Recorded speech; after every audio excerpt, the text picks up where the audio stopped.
Hello and welcome to the Random Wrestling Review. This is our local to global series, and you may have already been able to detect in my voice an excitement for this particular episode because I feel like this is going to be a big one.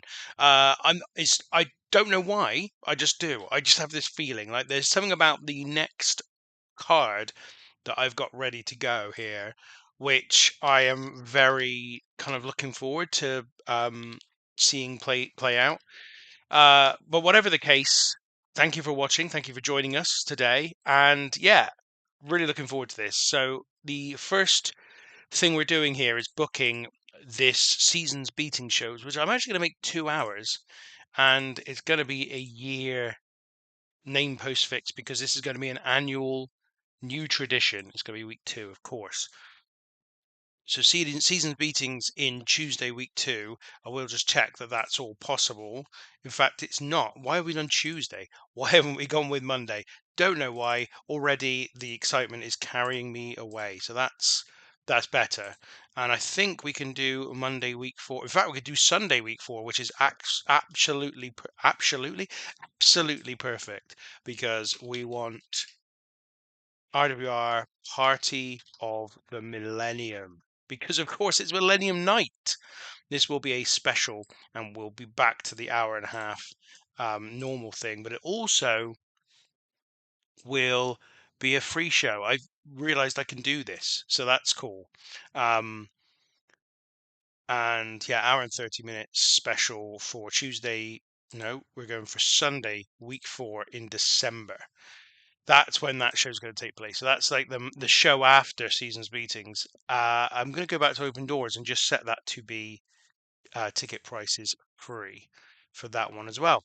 So let's move on very quickly to the beginning of the next month. Do we want to do that? Before I do that, I'm going to sign somebody. I know I've got some time, even if I do move to the end of the month, but I just figure I may as well do it here because I want to sign just one wrestler, a babyface jobber, who can sort of lose in that first match. Doesn't really matter who they are, though I'd rather them be capable. Which rules out. I was looking at Brad Batten and to bring him back potentially for a one shot. Why don't we go with? I could go with Nunzio. No, he's not going to come in, and that doesn't. He might. We might want to use him. Pistol Pez Watley, maybe. No, he's with WC. How's he with WCW? 48 years old. It's crazy. How about young PJ Black? Yeah, I'll go with him. Is he based in the US? He's based in the British Isles. I don't want to bring in someone who's based in the UK for one shot because they'll cost a load of money, which is just silly. Have we got too higher on this? Yes, we have. I could bring Rocco Rock back. Apparently, can I bring back Johnny Grunge? No, it's Rocco Rock who's the one who's gone. I presume he's left wherever he went to. He's extended deal with. He's got a handshake deal. It was exclusive though. I'm sure it was exclusive when he left our company. So there he extended it exclusive written, and then he's extended it since, and this time it's a handshake deal. That's fascinating. Um, sorry, I went off topic there. Rocky Romero again. I like him. I like the person to have a picture. If I'm honest, I know I could remedy that myself, but I can't be bothered to do that at the moment. So we could bring back Shane Helms. We also had Sharp Boy before, didn't we?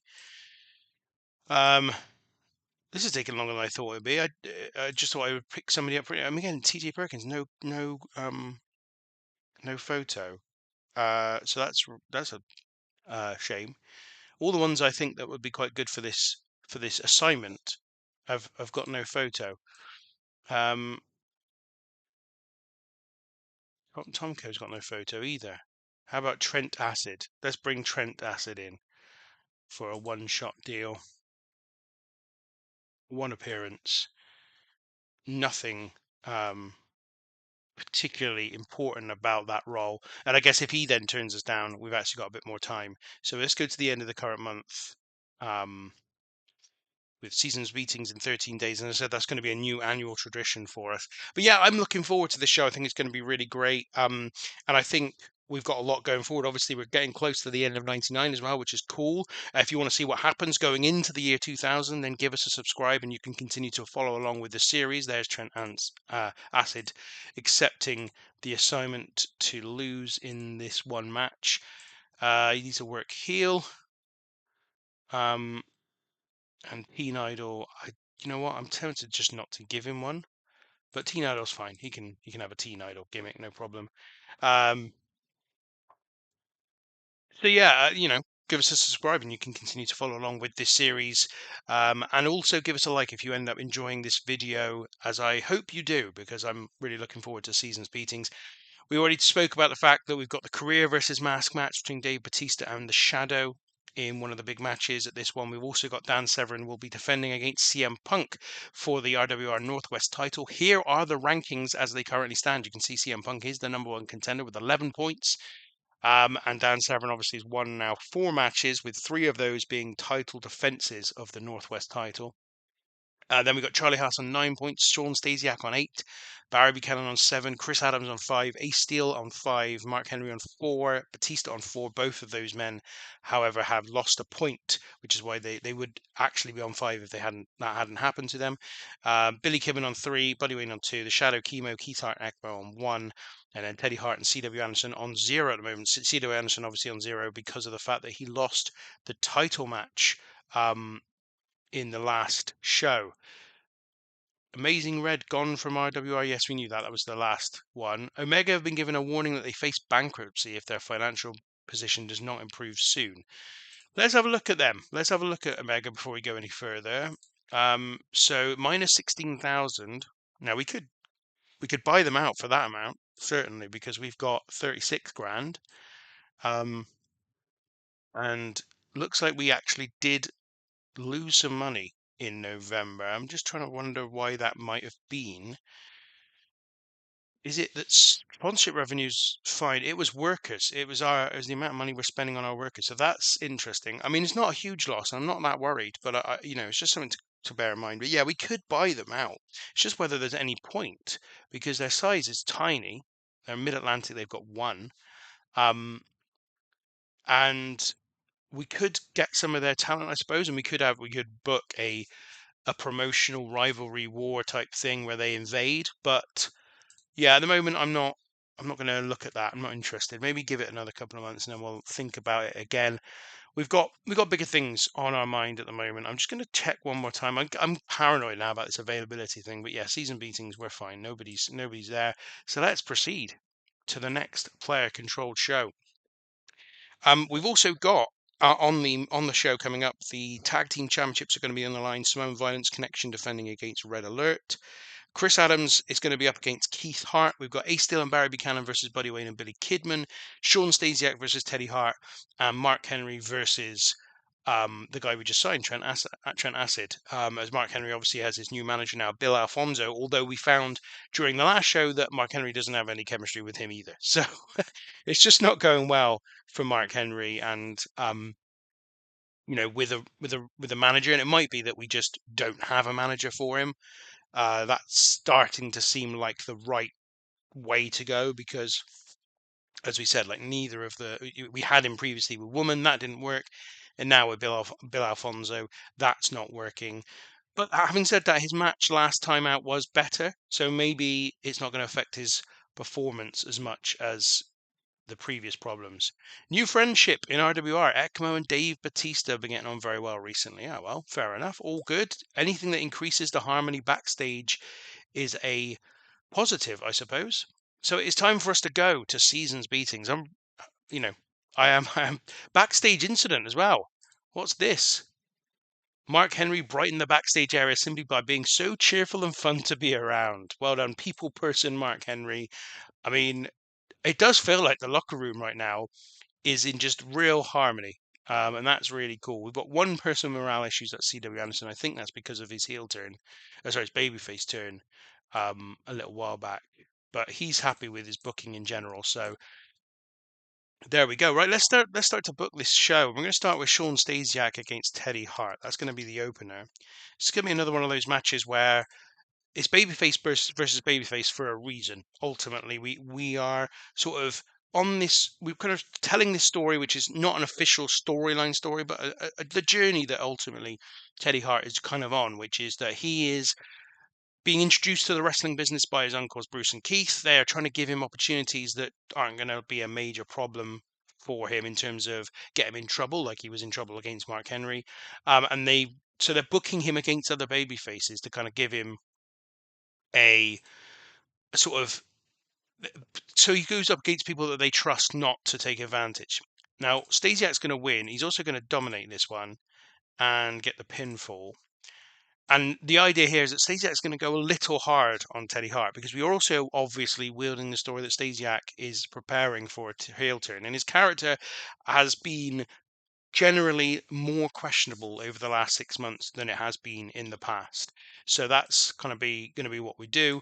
In the meantime, after the match, we're going to have Sean Stasiak shake Teddy Hart's hand.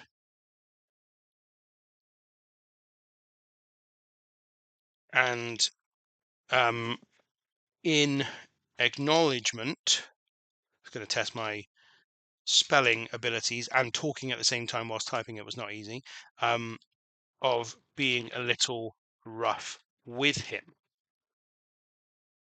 And obviously, it's something we'd have to do reasonably subtly. We're not like,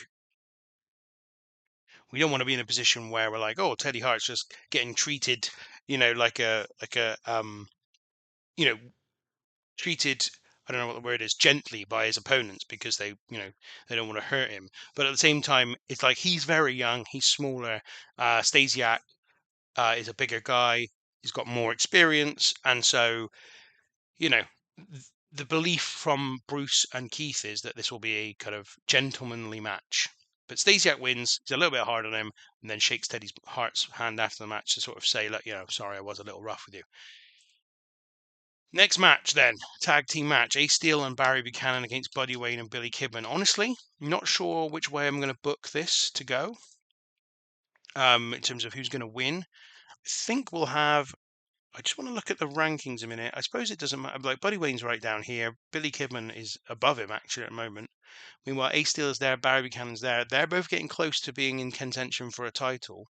So you do have to be a little bit careful. But I think we're going to give Ace Steel the win here over Billy Kidman. Will we make this? Let's make this a storytelling match as well. Just kind of add a little bit of something to it. Next up is the Mark Henry versus Trent Acid match, which is going to be very short. I think we're going to go 4 minutes here.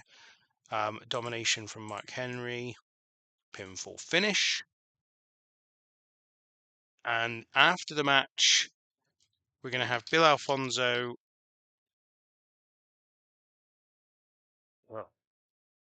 Mark Henry, and Trent Acid.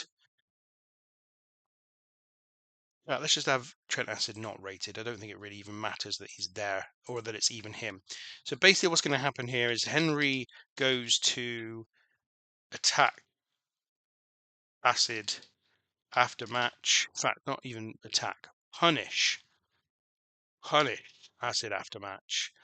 But Bill Alfonso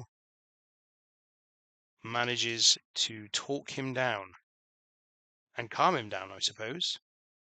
So let's make that 4 minutes. So this one is basically Bill Alfonso preventing another attack by Mark Henry. And the main reason being, obviously, that he doesn't want Mark Henry to be suspended again. He doesn't want Mark Henry to lose another point. So Bill Alfonso prevents that from happening. And this is the reason why Henry was transferred to Alfonso in the first place, is that woman decided she couldn't control Mark Henry. So she signed the contract over to Bill Alfonso, and Alfonso was confident that he could do that. And he manages to do it on this occasion. Next, we're going to have Chris Adams versus Keith Hart. And this one, we'll make a 9-minute match, actually 8 minutes. This is going to be a tough one for us to.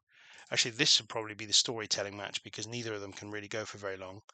We're going to give Chris Adams the win. Open match. Let's make it a flash pinfall finish just to differentiate it really from some of the other ones. I mean, look at this. Chris Adams can't even go 8 minutes in a storytelling match. That's big problems for me. That is big problems for me. Because at some point you gotta say, like, we brought him in to be an auxiliary heel, someone who could had some experience and all the rest of it. But if he can't even go 8 minutes in a storytelling match, you've really got problems there. Anyway, he gets the victory over Keith Hart. Then we get the first of the three big matches of the night. This one's going to be for the tag team titles. It is going to be ECMO and Chemo against Charlie Haas and C.W. Anderson. And we'll make this one, I think we'll go 14 minutes with this one. We want it to be reasonably long. We want all of these final matches to be reasonably long, in fairness. This one's going to be won by Charlie Haas. We're going to have new tag team champions. It's going to beat ECMO. Yeah, that's what we're going to do with this one. Can we go all out match? I know it's 14 minutes, but I'm wondering if they can sustain it, these guys. Hang on, let's add the tag team titles. Well, we're going to try it. We're going to see what happens. So Samoan Violence Connection versus Red Alert. I'm going to bring it down by 1 minute. So that's in the books. So we got a new tag team champions. Now, this is the end really of my Red Alert story. I've had these two as a tag team be a story for a very long time. My long-term vision for this story has always been that Red Alert would eventually win the tag team titles, having previously faced the Samoan Violence Connection twice in the previous year. So obviously way back at in July at the Stampede show, Samoan Violence Connection previously defeated Red Alert to defend the Northwest Tag Team titles. Then the Samoan Violence Connection beat Red Alert in the semi-finals, I think it was, of the Super Summer Tag Team Extravaganza. So this is the third match between the three, with the Red Alert now kind of at their best, ready to go and ready to win these tag team titles. And so that's what we're doing. Red Alert are going to become our new tag team champions at the end of this show. Now, I've got a decision here to make about what the main event is going to be. It could either be the career versus mask match, or it could be the title match. I think I'm going to stay traditional and keep the title match as the main event. Although I think this next match has got as much, you know, claim to a main event of any match that is not for a title we've ever had. I think we're going to go with a 15-minute match here between these two. And the winner is going to be Dave Batista. That's what we're going to do here. Dave Batista's going to win the match by pinfall. We'll have it a regular match. I think this could be really good, depending on how good the Shadow is on the night. And in the aftermath, we'll actually have him just overness. Is there anything else that is appropriate here? I think overness is the right one. The Shadow unmasks, revealing James Storm. So this is when the fans are finally going to find out that we'll have Dave Batista there as well. Finally going to find out that James Storm and all the characters, of course, are going to finally find out that James Storm is under the mask of the Shadow. So yeah, I don't know. I don't know what impact that would have. Obviously, as I said before, like I'm even though it might be unrealistic, I'm making the assumption that the fans have not realized that it's James Storm, or at least that they're playing along, at the very least, that they don't know it's James Storm, and that that gives the cover for the wrestlers to also, act as if they don't know it's James Storm. Realistically, would that work? Maybe not today, maybe back in the 1990s, even the late 90s, but certainly I don't think it would work today. But anyway, the Shadow unmasks, revealing James Storm, and I don't know what's going to come after this. Honestly, I've not even considered it. One of the things I was considering was having Kid Chaos be someone who was particularly angry about this, but of course he's gone. And actually, if you think about now, the show history, where was it that James Storm lost this match? It was last year. I'm just trying to find when it was. I'm going backwards here. I think it might have been around here. Kid Chaos defeats James Storm. Yes, it was September of 98. So it's nearly 18 months. It's coming up on 18 months, which is the amount of time I left and allowed for Chemo to return to the company after he lost a lose-leaves RWR match. So I've got to think about what I'm going to do with next with James Storm, how everyone's going to react to this, and decide where we want to go with it. So, the main event is going to be for the title: Dan Severn versus CM Punk. CM Punk's only been with the company for a short while, I would say. Let's have a look at his match history. Um, oh, so his first match came in March of this year. So within less than a year, he's become the number one contender. But he's been really good. And this one's going to go. Let's go 12 minutes because I am worried about Dan. See, Dan Severn has problems with that. I wonder if we can. What if we go 15 minutes but slow build it? Look at that one. What happens then? Okay, it looks like this might work. So open match, and in the end, it will be a submission victory for Dan Severn. Dan Severn's going to hold on to the title yet again. CM Punk's first big chance at the title goes begging. He will not be able to win the title here. Dan Severn holds on to it, and that's actually worked. So I'm going to bring this one down just a minute, I think, if I can, if I've got the scope to do so. I can. And that's the show. It's a big show. There's lots of angles. There's lots of matches. 7 matches for the first time, I think, in the company history. We've had 7 matches on a single show. So that's pretty cool. And let me just do the booking analysis, make sure everything's fine. It is. We aren't using Bruce Hart, but that's fine. Okay, let's. Oh, hang on. Before we go any further, let me just check the storylines and where I want them to be. So that's going to stay. Their feud continues, and obviously it's been taken over for this brief period by Dan Severn's involvement. Batista in the Shadow, of course. Mark Henry versus Keith Hart. This could probably end now. That was a small show, and then we've got a small thing, and then this is the emergence of the Rebellion, which I'm tempted to either close. We've still got Stasiak in it. Of course, he's facing Teddy Hart. We've got, yeah, I don't really think that there's anything that we can do with that for the moment. I think I'll just leave it because it can stick around. Now, in terms of other stuff here, have we got any news stories we want to add to the list? Don't think so. Yeah, I think I'll. How about we do add Mark Henry anger management? That's what I'm going to call it for now. That suggests a more comedic storyline than I'm going for. Of course, the fans won't know anything about this, and it's basically Mark Henry and Bill Alfonso in there at the moment. I don't know where it's going to go, but let's play it out. Right, let's go for it. Let's have our next show.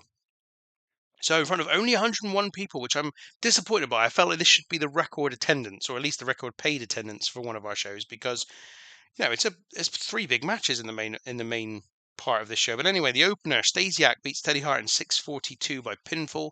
Stasiak did a 37 rated here, Teddy Hart a 24. The segment rating at 29. That's because it's babyface versus babyface, and that always gets a penalty in the kind of company that we are booking at this point in time.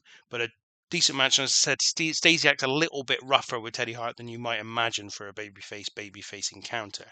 Then after the match, Stasiak shakes Teddy hands in acknowledgement of being a little rough with him and walks off. Segment rating here of 21, not particularly anything special, no comments to be made really either, but it's just another way to tick along this change in attitude of Shawn Stasiak. So then we get the tag team match, Ace Steel and Barry Buchanan versus Buddy Wayne and Billy Kidman, which Steel and Buchanan win with when Ace Steel pins Kidman in 11:33. In terms of in-ring performances, Kidman was a 30, Buddy Wayne and Ace Steel a 34, Barry Buchanan a 32. Can't argue with any of those performances, and Ace Steel and Barry Buchanan get the victory. A segment rating of 36. Nice. Then Mark Henry versus Trent Acid, and here you go. See, segment rating of 7. I think this must be just the fact that Mark Henry and Bill Alfonso cannot work together, or it feels like anyway, that there's a wildly inconsistent, uncertain way in which the matches will be rated when somebody's got a manager that doesn't work for them. It doesn't work well for them, I should say.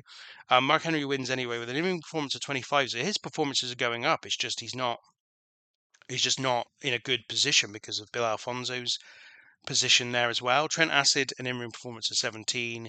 Not a great rated segment. And yeah, it looks like another failed experiment from Mark Henry in terms of a manager. But afterwards, this segment rating is really, really good. So what happens here is that ultimately Mark Henry goes to attack and punish Trent Acid just like he did with Teddy Hart and Keith Hart in previous months. And he goes to put Trent Acid in the corner ready for the big splash. But Bill Alfonso stops Henry and talks him out of it and calms him down, talks him down, gets him to walk away from the situation. And Mark Henry does not continue this attack on Trent Acid. A segment rating of 43, so that's really, really good. Bill Alfonso clearly enjoying having the freedom to go off script and performed well. So next up is Chris Adams versus Keith Hart in a match that goes for 8 minutes 23 seconds and is won by Adams with a quick cradle. He had an in-ring performance of 34, so even though he's tiring towards the end and even though he can't really go for very long, his in-ring performances have been decent enough. Keith Hart just a 22 though, a segment rating of 31. That's not bad, and Adams gets another victory on. He's undefeated. I think that's his sixth. It's his sixth victory in a row now for Chris Adams. So then it's for the tag team titles. It is the Samoan Violence Connection defending against Red Alert, but losing the belts in 13 minutes and 12 seconds when Charlie Haas pins ECMO with a total hostility. Red Alert win the belts. And in terms of in-ring performance, Chemo was head and shoulders above everyone else with a 45. Actually, Chemo wasn't great here. ECMO wasn't great here, 28. CW Anderson, 26. But Charlie Haas now at 36. He is gradually ramping up the quality of his performances. This got a segment rating of 38, which is a really good match. Happy with this. Well done, Red Alert. You've got to the top of the tag team division. The story that's existed between Charlie Haas and CW Anderson, I think, has been going for 2 years near enough. And they've now become tag team champions. This is the end of that story, certainly. Then Dave Batista versus The Shadow in the Mask versus career match. Batista wins in 13:40 by pinfall. He had an in-ring performance of 34, The Shadow of 40, and the segment rating was 42. That would have been a lovely main event, a lovely thing to make the main event given how, just how sort of heated this feud has been, and it's got fantastic heat as well as the good wrestling. Well done to these two. Batista wins. He's staying in Random Wrestling Review. The Shadow, though, has to unmask, and that's what he does in the next segment, another 42 rated segment, thanks particularly apparently to Woman improvising well throughout the segment. And the Shadow unmasks, revealing James Storm has been under the mask all along for nearly 18 months, including a win in the Lottery Brawl and a title run with the Northwest Belt. The Shadow was James Storm all along. So we come to the main event, and it's even better than the previous matches. CM Punk, a fantastic performance. In ring of 41, Dan Severn of 35. Severn beats Punk in 15 minutes and 8 seconds by submission with a beast choker. But this one, CM Punk took him all the way, no doubt about that. Severn's fourth defense of the RWR North West Title, a segment rating of 43. Great match, one of the best in company history. Well done to Punk. He has carried Severn to this great match. And yeah, 7 out of 35, so you can't argue with that too much. But Punk, a 41, excellent stuff. What a way to finish season's beatings. And an overall rating of 41, possibly the best show in company history. I guess we'll find out in just a moment. Really good performances all around. 2 excellent matches over the 40 mark. The tag team match was also really good. So was the other tag team match earlier in the show. Yeah, lots and lots to like about the overall event. I think CM Punk needs to be praised for a great performance. I think Chemo continues to be complimented. And I think The Shadow, who has been excellent under the mask during that time, and will be entering a new era for his character. I don't exactly know what's going to happen. I don't know how we're going to go forward with it, but certainly he's in that position. Trent Acid's gone from RWR. That's fine, as you might expect. Nothing major here in terms of events by the looks of things. So what I want to do, first of all, size, we're at 14. Was that, I think we already moved up to 14. So nothing to shout about there too much. But more importantly than that, I wanted to check out the top 100s before we go. It wasn't the very best show we've ever done. That's still RWR 50 back in July, but it was the second best of all time with a 41 rating. And in terms of the top 100 matches, that match between Dan Severn and Punk is the third best match in company history with a 43 rating. Underneath that, of course, Dave Batista versus The Shadow was the fifth best match in company history with a 42 rating. I'm wondering how far down the tag team match comes. It's not massively far down, I would think.